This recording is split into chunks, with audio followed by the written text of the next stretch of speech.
the point is, coming from the understanding ni Izanagi, sobrang rare na mag-level 5 and above. Level 4 and above even. So, Shadow 3 pa yung gamit nito O, syempre si Izanagi mas matindi kahit 50% retracement nun. May trader sa likod Ito full automated. Diba? O, tingnan natin ibang pairs. Ano ba pairs? Syempre, odd NZD. Last year to this year. Tingnan yung Q4 ha. Diba? Tingnan yung Q4. July, September, October.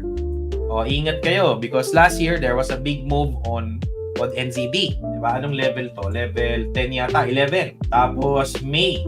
So may isang occurrence na pag ito nangyari, aim for break even. Aim ka na for break even. Diba? Kasi pwede siyang mangyari, dami. October, diba? So pag odd NZD, what I'm trying to give you guys is wag kang bumomba kasi mas madami siyang occurrence. Q4 to Q1. Diba? So ingat ka kayo odd NZD.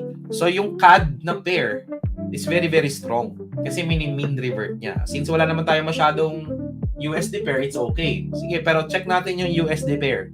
Kuha tayo ng isang pinakamahal. Okay, pinakamahal na USD pair. USD pair is sabihin natin pinakamahal GBP USD. Last year to this year ha.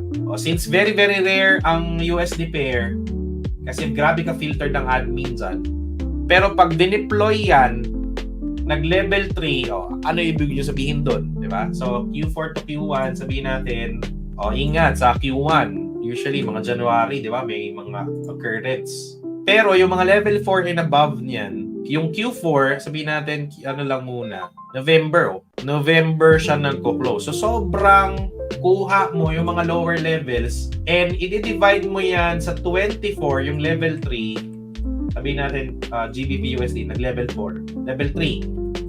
20 divided by 24, the 2 years. May isa sa isang buwan na level 3. So kung tinitrade mo yung mga areas na yon, di bate-baka talaga.